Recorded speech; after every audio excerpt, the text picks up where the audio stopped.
Learn Igbo language with me.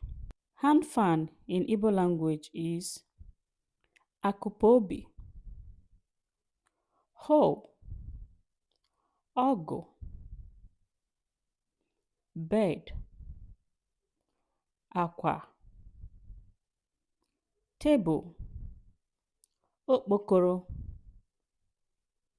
broom, aziza, comb,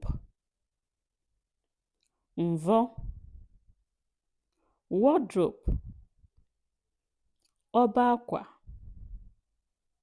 curtain, akwa mgbochi, spoon, ngaji, pot, ite. What is frying pan in Igbo language?